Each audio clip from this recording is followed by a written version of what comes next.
have some rules for our senior high youth. Those are rules that we keep in place, and Rachel will vouch for this, but to keep them safe, to keep the waterways safe from them, and to make sure that, in general, we run the trip in a way that helps everybody to enjoy it to the fullest, to be safe and healthy and whole in more ways than one, spiritual and physical.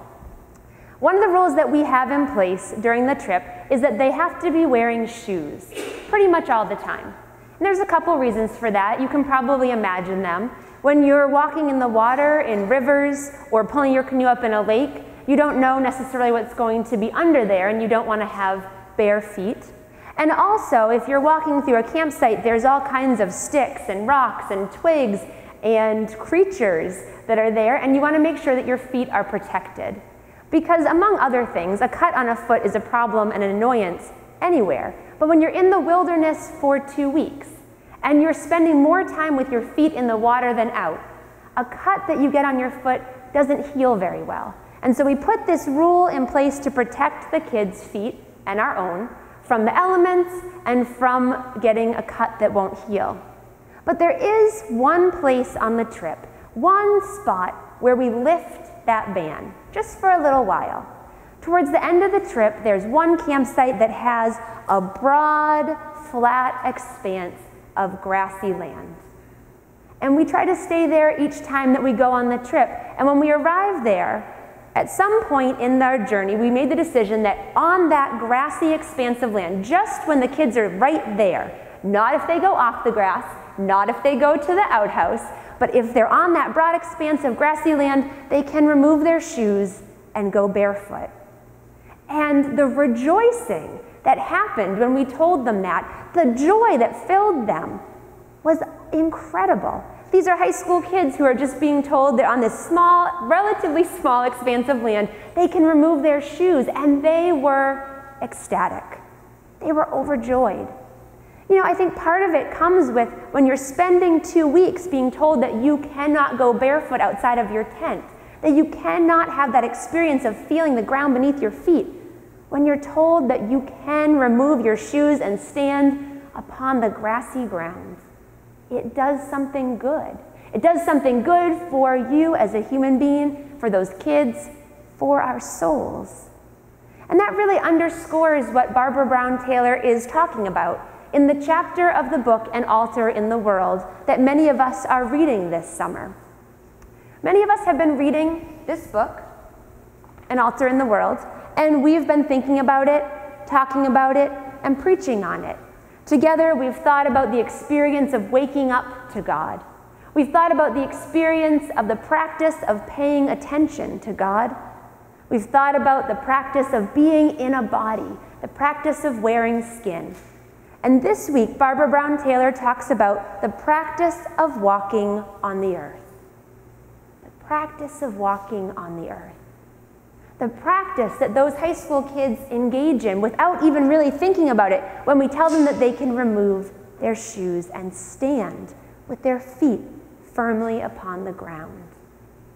In the book, Barbara Brown Taylor says, sometimes we don't know what we know until it comes to us through the soles of our feet.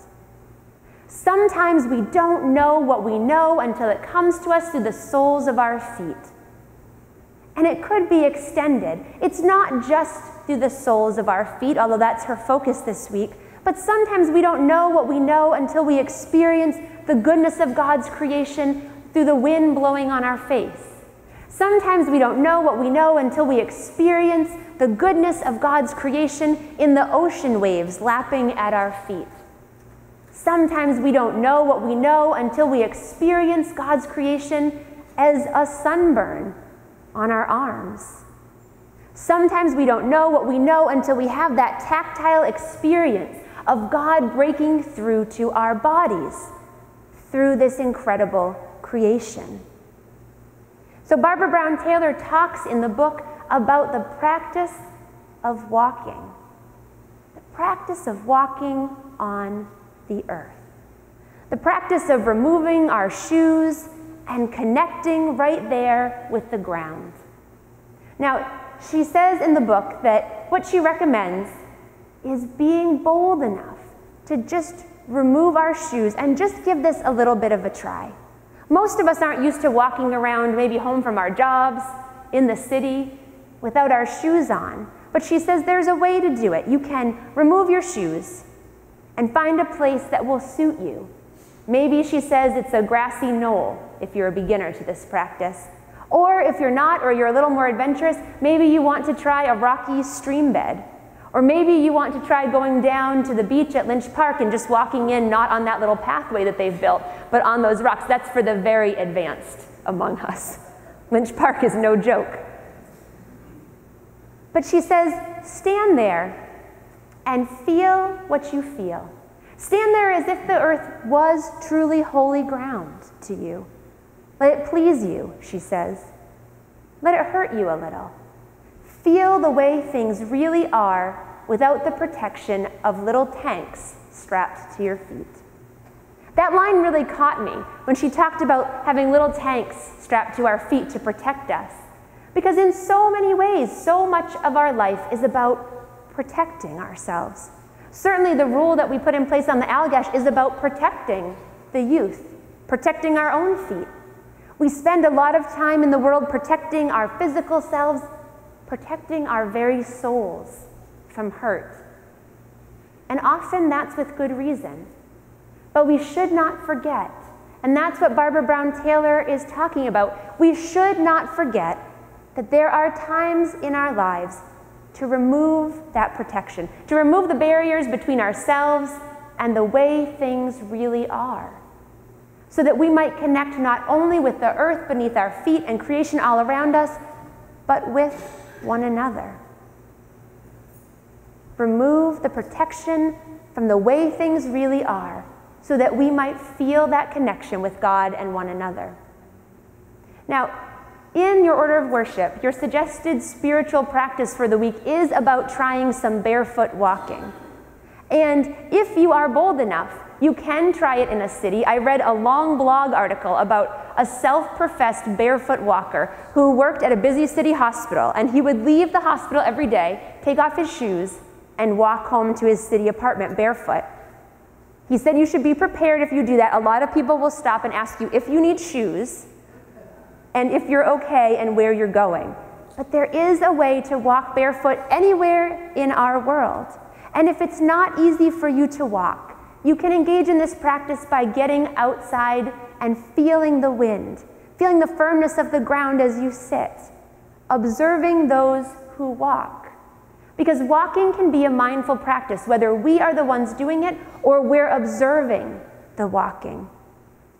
Barbara Brown Taylor talks in her book about the way that even the way that we walk is often a way that we protect ourselves, that we cut ourselves off from connection. I want to read you a piece of what she writes. She writes, "Still, most people do not even know how to walk. I've watched people walk, so I know. People walk with cell phones pressed to their ears so that they cannot hear the mockingbird doing imitations of a postal truck backing up. Some people walk in pointed shoes so painful they wince with every step, while others wear shoes so padded out with cushions, lights, and retractable wheels that they are walking on their shoes and not on the earth. Among the hardest walkers for me to watch are small children being hauled along by their wrists. Parents tell me that this is sometimes necessary. It is. But since I have never been a parent, I do not know. I do know that most of the adults doing the hauling don't mean to be unkind. They are simply used to walking, while a child is not. A child has only recently learned how to walk, so she still knows how. She feels the heat radiating up from the sidewalk.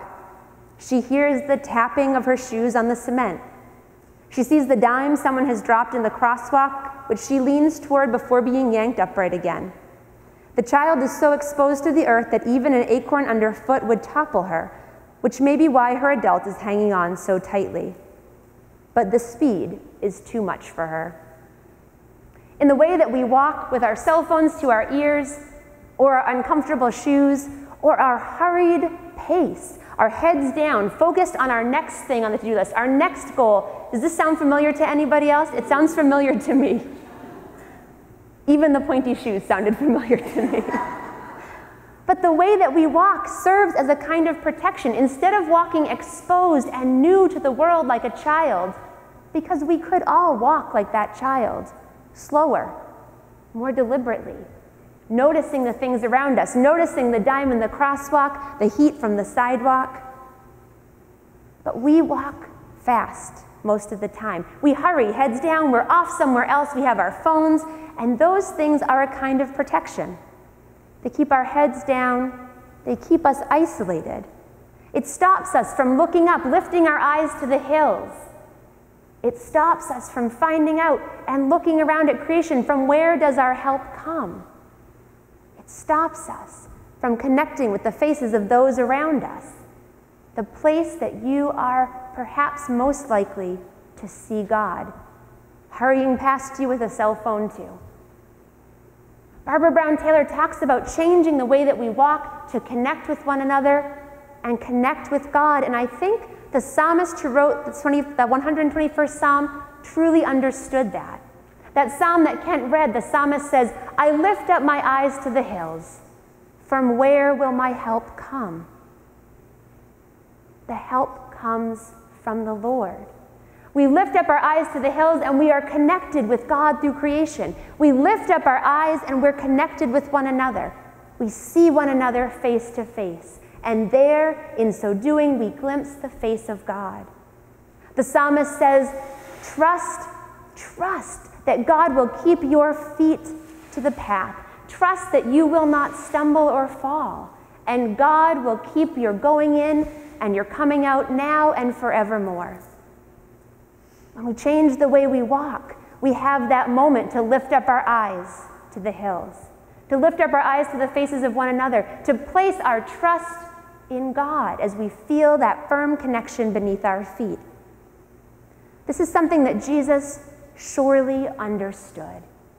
In the end of the chapter, Barbara Brown Taylor talks about the way that Jesus walked a lot. Probably in very thin sandals, if any shoes at all. He would have felt the support of the earth beneath his feet, and he was able to walk so that he could look around and truly connect with those on the journey with him, truly connect to what their needs were, what he saw in their unique personhood. She talks about imagining, what if Jesus drove a car? How different would his experience have been? How different would his impact have been?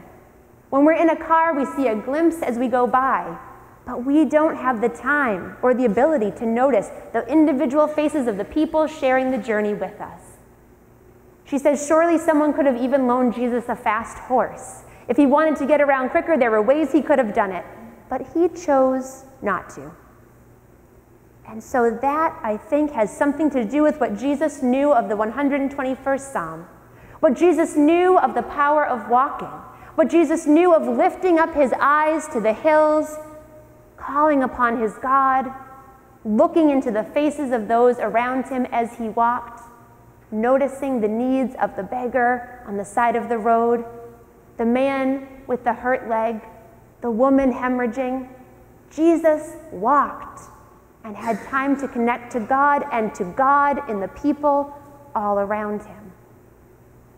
Even this communion meal that we're about to share represents, I think, a way that Jesus truly understood the importance of being grounded in the earth and grounded in God, and giving those around you what they need and accepting what you need in return. Jesus looked into the eyes of his disciples and he knew that they and us, who are modern day disciples, would need something tangible, a way to keep getting grounded. This table is a way to keep getting grounded, to coming back together again and again and again to share a meal, physically, in person, together, where we can look into one another's eyes, where we can see one another's needs, where we can have our own needs met, where we can feel that God, who is our ever-present help, right in our midst. This communion table, this communion meal is a way of being grounded. And so I invite you, if you feel comfortable, to take off your shoes now. I invite you to take them off and to feel, for those of you in the pews, to feel the cold, flat ground of the sanctuary beneath your feet. And for those of you who are ushers and deacons, to feel the unique weave of the carpet under your feet as you take the offering and serve the communion meal. And if you're comfortable, keep them off until the end of the service. Feel that grounding beneath you. If you are seated, feel the power of the ground holding you. Feel the way that God is grounding us through the earth, through creation, through one another, through this table. This week, as you go about your business, maybe there will be a time that you can remove your shoes, or that you can walk mindfully, or observe the walking of someone around you and think about that process. This week, may there be a way that each one of us can let our feet and our very souls go barefoot, even if only for a while. Amen.